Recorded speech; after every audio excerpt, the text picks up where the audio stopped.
Welcome to Enter the Quote. My name's George. My name's Oscar. And yeah, this week it just felt very, very different. We decided to shift or experiment with a slightly different format in the start of the new year. And how that looks is one of us will pick a quote. This week, George picked a quote, and George's been writing notes, whereas I've been preparing myself for a more interview style conversation. So definitely having more of a focus on asking questions and inquiring into what you've been investigating this week, George. And we're going to switch week to week who's in focus. And yeah, this is in preparation for getting guests on the show. And also, I think it's a way of us deep diving into what the other person's experience really is like. So I think it's very different being interviewed or asked questions of, and it's very different asking questions. Like I realized while we were recording, it's just like my role wasn't in kind of thinking mode. It was like as trying to be as receptive as possible and seeing when there was little opportunities to ask a little bit further or see if there was anything a little bit deeper down, and just see if we can unpack this thing, the subject of this week. And yeah, I really enjoyed it. It was very different. It felt. I don't know how you found it, George. Yeah. No, I thought it was obviously had a very different feel, and it was nice to really think about things more deeply, because you would kind of probe and ask different questions I hadn't really thought about, and helped me go deeper than I would. Whereas before, we more had our own things we'd talk about, and then the other person would go off that, but maybe not really inquire further in a specific area. So yeah, I think it worked really well, actually. Another thing that I would say, just going into this, is we end up talking about a lot of things that can be quite weird to grasp, things that aren't talked about a lot. Free will and like where the edge of yourself is, and lots of kind of bizarre things that are quite experiential. So we were really doing our best to explain what we meant by them, but I would say just have patience with it, and just have an open mind and just explore the different analogies. And we're going to try and talk about things from different sides and just use it as food for thought. So I hope you enjoy it, and that it makes you think about things differently and in an interesting way. So let's get into the episode. So the quote for this week is from Alan Watts, and it is, "You and I are all as much continuous with the physical universe as a wave is continuous with the ocean." So this is a quote that I remember hearing quite a while ago from just listening to Alan Watts. And Alan Watts is a philosopher. He talks about a lot of spiritual things, about Oriental philosophy, a lot Buddhism and awakening and psychotherapy, and just a lot of things that I just find really fascinating, really. Just these things about what actually is life, what's going on, what's the point, if any, and just things that I find enjoyable to explore. And I remember when I first came across this concept in the quote, having a moment where I was sitting down on my bed and trying to really feel it and really understand like what it means to be continuous with the physical universe. Because in this quote, it's kind of saying, if you look at a wave, it's not really clear the distinction of its edges. If you're just looking around at the sea, you can say like, oh, that's a wave. But then the closer you look, the less clear it gets. Where is the wave stop and the ocean begin? Or where is that wave stop and the next wave begin? And you start to realize that actually it's not this separate object within the ocean. It really is just part of it. And that does actually apply to oneself as well. When I was on my bed, just sitting and meditating, I was really going through this of like, where are my edges? Where do I stop and the rest of the universe begins? And I was thinking about, okay, so my clothes, is that the edge? If someone were to point at me, they might say like, oh, that's George there. And that would kind of include the clothes. So like, are the clothes the edge of me? What about my hand? If my hand was, say my arm was amputated, does that hand is now not me? Like the second that last little bit of my arm gets cut, like what if it's almost all completely cut, my arm, but there's a tiny little bit left? Like, is that still me? Does there have to be that physical connection? And, say I lost it and then somehow it was taken to surgery and then put back on, and then it's now me again. Is it been me the whole time? Or if I got, a prosthetic arm, that might start to feel like me. Like that prosthetic arm is part of me because that's how I pick things up and use things. Is that now me? And it's a weird process to go through, to just really think like, where are these edges? And you can start to extend that to other things around you of like your context that you're within. So if you say pick up your phone, that kind of is part of you in a way. It's an extension of you as you're using it. The same way that you use your body to move around, you're using this other tool to call people or contact them or to find out information. And that kind of starts to become weirdly sort of part of yourself as well.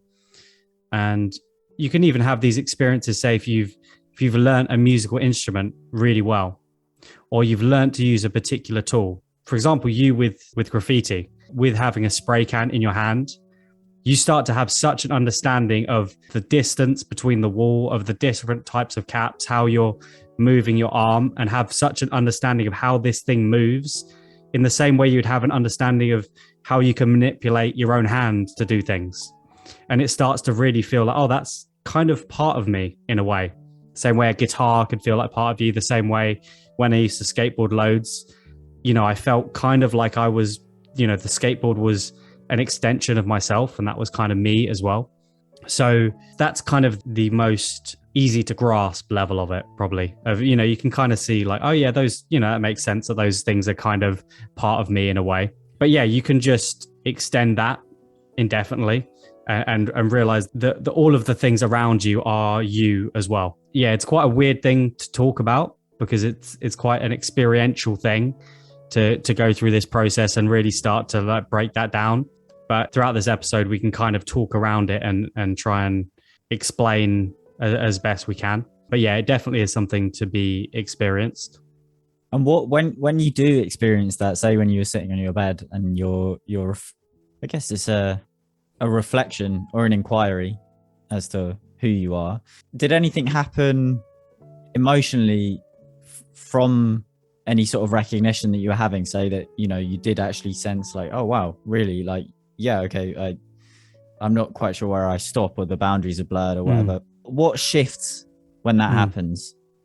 So I guess when in that time and other similar experiences I've had, I often kind of have this, it feels, like a feeling of liberation, kind of. I feel quite free and sort of amused, I would say. I'd say amusement is probably the kind of best way to describe it, because in a way, maybe this is a bit too dramatic a term for the experiences I've had, but it's almost like you're seeing things for the first time. When you look at things, you turn the world into objects. Really, your vision is just different colors, shadow, light, and that's your vision. What your mind does is it draws lines around things. It gives things edges of, that's the laptop. Say you're looking at your sofa. You say, oh, that's my sofa. But but you go closer and that's the sofa cushion. That's the arm of the sofa. That's this. And you can draw, lines around these different parts of that object and break it down into and get more and more granular. But still all you're doing is you're like trying to cut out a little section of your experience and say, this is this thing. And then you could look closer and be like, actually, well, it's just actually lots of these little things. And you're still breaking things up and turning it into like a digital world of like, this is this, these are like these different objects within it. And this way of seeing things is basically getting rid of, to some extent anyway, that feeling of things being separate objects, of seeing things as completely divided. And it's something that I've experienced a few times, not to some like crazy degree. Like I still obviously know, like I'm aware that I'm looking at my bed. I'm not just seeing like a kaleidoscope of colors or anything like that. Like I'm still obviously aware where I am, but it's a real interesting experience to be like, oh, wow. Yeah, I guess it is like this. It is all connected and not separate and just one experience. But yeah, I'd say amusement is like the emotional response I have to that noticing and seeing things in a different way. Why amusement? That's not what I would assume would come up in a situation like that. In a way, you might even, I can imagine that happening to some people, and they feel quite disorientated or scared by the lack of clarity, or not the lack of clarity, but like boundaries blurring and lack of maybe sense of self and things like that. That could be quite scary. So why would amusement come up, do you think? I guess I find it interesting. Like I've noticed something that I haven't noticed before. Like say you're looking at a magic eye poster. Don't know if you've done those, where you have a pattern that seems to be just a pretty much a uniform pattern, and you look at it for a while, and you basically change how your eyes are focusing, and when they focus in a particular way, you can see a picture emerge from that, and it's like, oh wow, I just didn't see that. How did I not see that? And in finding something, often can be a feeling of like, oh cool, whoa, look at that, huh? Who'd have thought it? That's just how that just seems to be my natural response to it in those sorts of experiences. Yeah, it's definitely been weird, but like a positive and interesting experience. I haven't had any times where it's really felt like scary or overwhelming to me.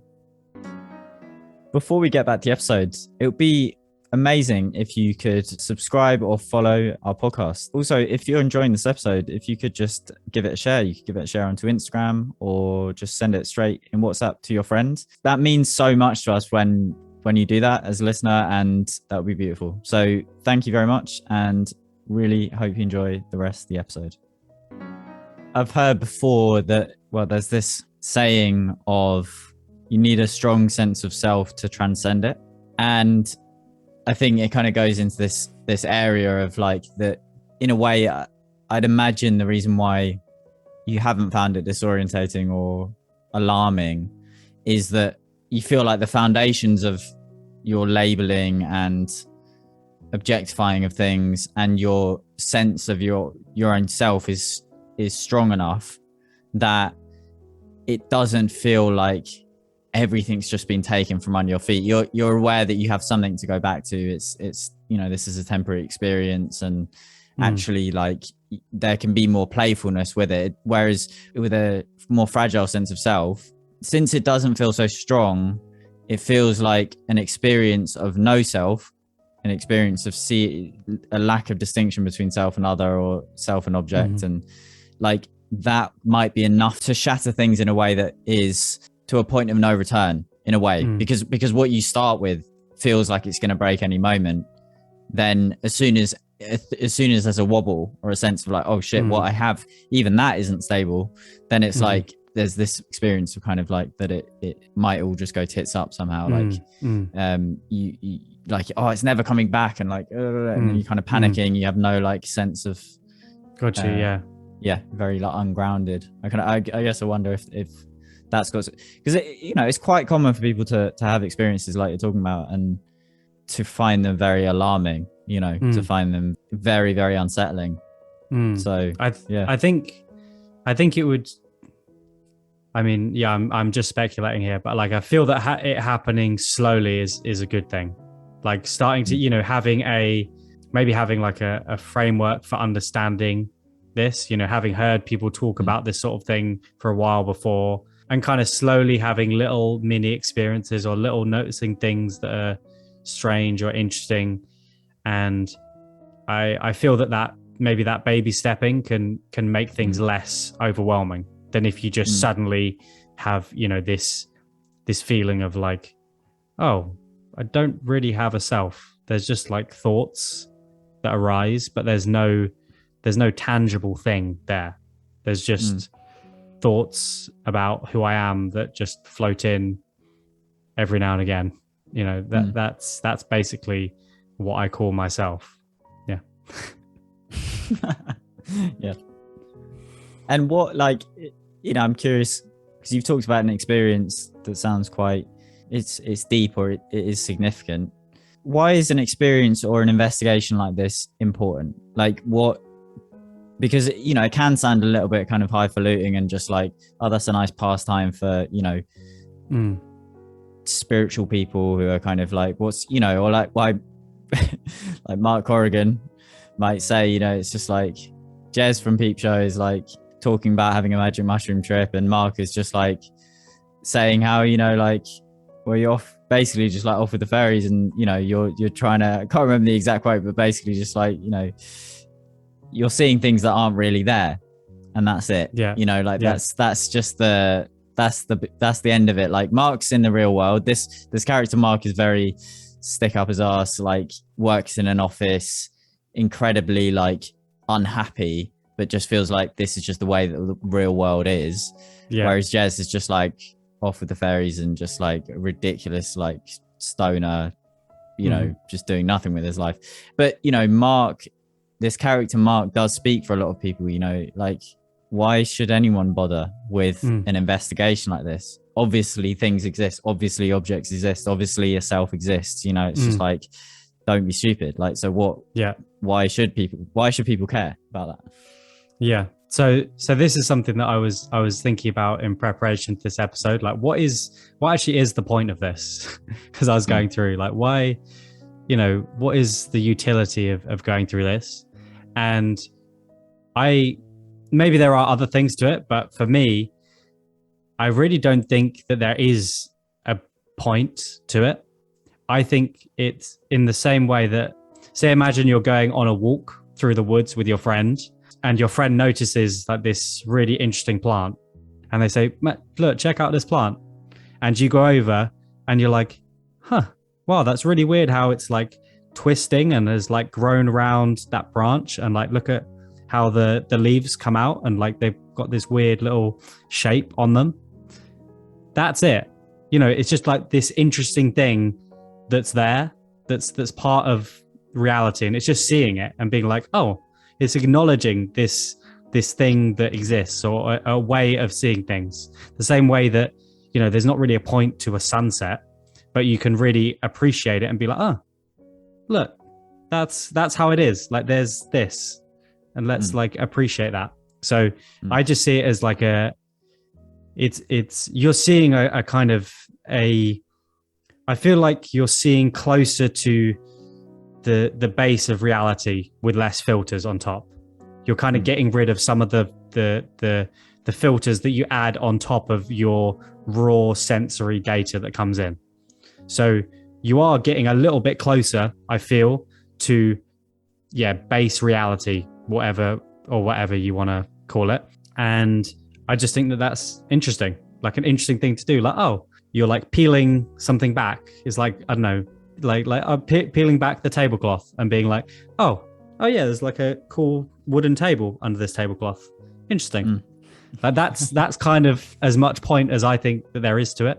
If you connect it to like free will of being like completely inseparable from the environment and from events, then there's like different moral implications of that, I think. But just in terms of this, in terms of just looking and kind of dissolving those boundaries between your perception of where you stop and where the rest of the world begins, I think it's just like an interesting thing to have a look at. I want to hear more about the free will stuff you were just talking about. So I think a good way actually to kind of segue into that is thinking about the Big Bang. You know, and this again is just a concept that we have for how we think things started. But let's take it, you know, that this is exactly how things happened. There was this giant explosion that happened, and it's just kept expanding and expanding and expanding for all these billions of years. In a similar way to say you could have an ink stain, like a bit of ink is thrown at some paper or explodes, and you have, this really dense part in the middle. And then you have these little bits that spiral off and these little flecks. And we are kind of like those little flecks on the very edge. And we're this little bit. I'm this little fleck of ink that's on the edge of this explosion. Because the Big Bang just happened and is still happening. Like, the explosion is still here. And we are part of that explosion. We're like a little, if you imagine a fire, like a little spark, a little bit of the flame that comes up, like that's us. We're just this little end on it. And that's how we identify ourselves, as this little part that's separate from the whole. But really, we are the Big Bang, because we've come from the Big Bang as a direct result. There's not been anything extra added in there. It's just been the way that this thing exploded and expanded leads to this. Like, there's no other way it can go. It just, this is what happens when this thing, exploded. It's ended up here. This is what the explosion looks like. Of whatever was there to start off with, it leads to this. And it's going to continue exploding. We're going to continue doing whatever things we're doing. And how we've got here is just by events being how they are. There's a certain, electrical charges, there's atoms, and those are just interacting in exactly the way that atoms interact. There's different chemical reactions going on. There's all things bumping into each other, but they're all just reacting in the way that those things react with each other. The same way, like within your mind, like the synapses that are firing, they're all just reacting in the way that they react, chemically or physically. And that's just kind of how it goes. There's not really any space in there for free will. We have like the experience of free will. We have like, it feels like we have free will. Like, it absolutely does. But I think that that's something that's evolved over time to help our brain, basically. It's like this is the way I see it. I'm not sure I don't think I've really heard it explained much like this before, but this is just the way I think of it is, and maybe someone else has said it like this and I just heard it and didn't realize, but I think of it as like the reason that you have, this experience of agency is so that so basically what's happening is you're like creating a narrative of what's happening in your life. You're making sense of it. The same way we were saying before, you determine that these objects are separate. You start to see how these different objects in your world react with each other. What is a car? How does a car interact with this?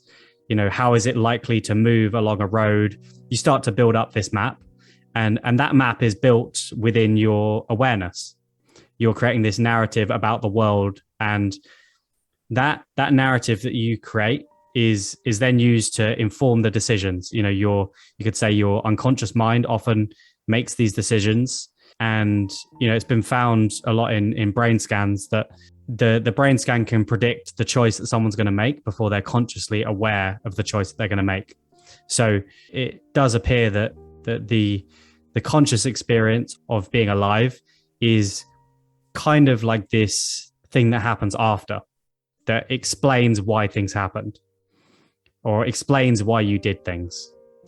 And it's just this narrative creating machine, you could say, that just makes that.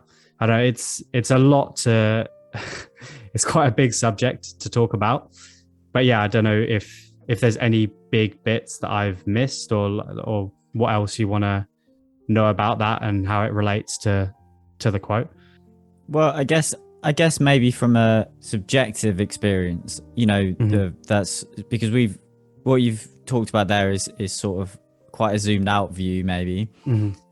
But I, in my experience, feel like I'm choosing what I'm saying right now to you. Mm-hmm.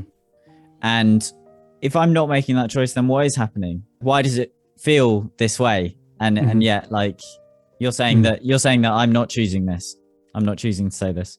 I guess what I'm saying is that it's conditioned, that because of who you are, you're saying the things that you're saying, because of your character, because of your life experiences, that's what's leading, and because of the environment, because of the things that I've said, that's what leads you to make the choice that Oscar would make in that exact situation, because you're you, and you're going to be put in situations, and you're going to behave in these situations in the way that you behave. Sometimes you might feel that you behaved in a way that you're more proud of. You maybe behaved more courageously. Sometimes you might behave in a way that you're more ashamed of, and you feel like, I really shouldn't have done that, or I don't feel that was the right choice. But you still did that because that was part of you, or that was part of how you would react in that situation. But earlier you said that I didn't exist though. So yeah, so when we're talking about these sorts of things, it gets really weird with language, because language is not really designed with these concepts built in. It's not really designed with this model. And it's very useful to have the model of free will and agency. Incredibly useful for morality, for like so much of how humans live. So it's very valuable. It is an illusion, but it's a very valuable and very persistent illusion. And even as someone who is very confident that it is an illusion, I spend the vast majority of my life completely swept up in it and believing that I have agency and feeling that I have agency. But yeah, so language is quite tricky, and it can be useful to use the term you in some contexts and some contexts not. And I remember when I was really kind of diving very deeply into this, I started changing my language. And I think we were both we were looking at this. There's an app called Liberation Unleashed, which has a lot of prompts that Oscar showed to me about really trying to see through like the illusion of a separate self. That's a big part of it. And it did really change the language I was using. Obviously, it makes you sound like a pretentious idiot when you talk to people like this normally. You might notice on this podcast that I'll say sometimes things like, there is an experience of something like that. That's a sentence which doesn't really use the idea of I'm feeling this. It's getting rid of that I, because the I is something that does also appear within that experience, that concept of you as separate from the experience. You are part of that experience. There's no separate me experiencing the experience. I am within the experience. That's part of it. So yeah, sometimes I will say that and skip the you and the I when I'm just really trying to be very specific about the fundamentals of existence. But yeah, it does get really weird with language, and yeah, it definitely makes things sound contradictory. I wonder because what you were saying earlier about how the most prominent thing that comes up for you in terms of a purpose of investigating self or non-self is, well, that it's part of life and it's an interesting thing to investigate, and there's a delight in investigating it. But in a way, what you've just been talking about now sounds like there's a lot more going on and a lot more room for different sorts of depths than the kind of analogies of pure investigation and delight in investigation, because if we're talking about self or if we're talking about suffering, I guess, and how much suffering is propelled by suffering, in fact, like people don't act in really unkind, unhelpful and violent ways when they're having a nice time, when they're having a good time of it. It doesn't tend to be that way. It tends to be that there's a lot of suffering involved. And so if we're talking about where is the root of suffering, then a lot of that can come back to our sense of identity and ego and that sort of thing. So I wonder if there's a lot more scope and potential for this whole area. As I was saying earlier, like when you get into free will, for example, that has, you know, a lot of moral implications. And you get into a really weird area of, you realize that if you do believe that free will is an illusion, so people do things based on their genetic disposition and their environment, all of this stuff leads them to do the stuff that they're going to do. And they are, in one way of looking at it, completely powerless to not do it. The only problem is that if you have that as your main view, then people can actually end up acting worse. Or like if you don't have the idea that you do have a choice over what you do. You know, if you say like, you know, if someone kills someone, you know, they couldn't help it, basically. That is a very toxic idea to have within society, because, you know, that's just going to potentially lead to a lot more murder and a lot more people doing worse things, because you don't lock people up because, you know, they couldn't help it. And then things could potentially get very crazy. So that's where you have to have these two opposing things held in your mind at the same time, because it's really good to understand that people are in a way helpless to do the things they do, but you also need to find ways to help people make the right choices about what it is that they do in their life. And it just gets, it's it's so wild, this whole area, because then it gets to like, well, but if we're trying to now, why are we bothering to talk about how we should dish out justice and organize society when we don't even have free will to do it anyway? So what's the point? Why are we doing anything? Like, are we choosing to even say the stuff we're saying now? And I think we're kind of just like along for the ride, and it feels like we're in it, and we are in it. Yeah, I don't really know where I'm going with this. I can see why you brought free will into it, because what we've talked about from the start with this quote is union with all things. So being a wave as part of the ocean, and that we're not isolated, we're not truly independent. And you can see that from a no self perspective, as well as a lack of free will perspective. And often no self and lack of free will come hand in hand. Basically, like a lot of people that are investigating self also come to a realization that free will can't exist. And I guess that one interesting thing as you're listening to this episode is noticing if you're having a really strong reaction to, say, the idea of like a lack of free will. Like, you know, if you're thinking, yeah, but that's so like you're excusing people's behavior. Like, people can do anything they want from that perspective, and And I just invite you as the listener to investigate that, because that's not really what's being said. Actually, it may feel like the implications of having a view like a lack of free will is excusing people's behavior, but that's really not. It's got nothing to do with excusing people and their behavior, really. It's just saying that if every single thing is conditioned, then there can't possibly be control. You can't have independent control if there is no such thing as a separate self, because everything is preconditioned. The next thought that's coming into your head is preconditioned. My particular skills are preconditioned, you know, like they were either things that I was born with or taught by someone else. Like every single aspect of this, you know, it's just like all the various components, the computer sitting in front of me is, you know, this is a conditioned thing.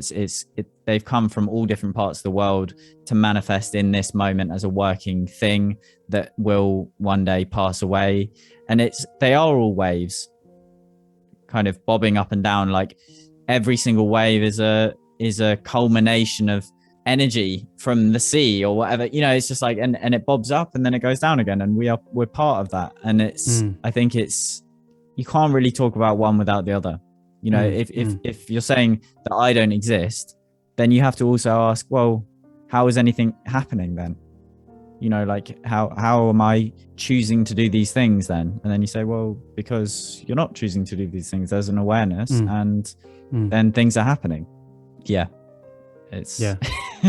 But I'm glad we actually we've touched on the area of free will lots of times, but never been willing to actually go into it. Yeah. And I think, as you said, George, it's like thinking about free will is something that it goes alongside an idea that you do have choice. You know, like it's both have to be held, you know, like, and the reality is like, I think ultimately from an absolute sense, I don't have free will, but from an experiential level, I do. And both of those things exist simultaneously. From in an absolute sense, of course, I don't exist as a separate being. I'm totally dependent on every single thing around me, the oxygen I breathe, you know, my body functioning, my mum having given birth to me 26 years ago. Every single aspect of my life is preconditioned. And yet from an experiential sense, I feel like I'm here. I feel like I'm experiencing things. I feel like I'm making choices. So I think that's a really important thing, is like, we're talking in absolutes on one level, and both have to be held. Yeah, absolutely. Should we go on to next week's quote then? You ready? Yeah. Also, if you're listening to this and you've got like a particular issue with what we're saying, or things that you think just don't make sense, or maybe even annoyed you a little bit about what we're talking about, then it would be really interesting to hear from you. So if you like send us a message on Instagram or something, which is enter the quote, and maybe if we get some, we could perhaps quickly discuss them at the start of next episode or something, or find a way, or maybe address them just within Instagram, because it's things that me and Oscar have thought about and talked about a lot, but there's so much room for it to be misinterpreted, or you know, or potential things that we haven't thought about, or angles that we haven't seen. So it's really cool to hear like what your objections are, or what things didn't quite work, just so that we could clarify those things and explain them better, or maybe you'll kind of help us see things that we didn't quite notice about it. So yeah, definitely reach out if you've got anything like that. The quote for next week is by a very good spiritual teacher, 𝗢𝗲cie𝗿𝗴𝗲. And yeah, I love her work. She's really, really incredible. I subscribe to her newsletter, which is great. And she does her own podcasts based on recordings of her. I think a lot of them recorded from retreats that she's running. She's really fantastic. The quote for next week is: "The essence of courage is to willingly feel our vulnerability. This is what allows us to respond to life with an undefended, wise heart." Nice. Thanks for listening. Have a good week.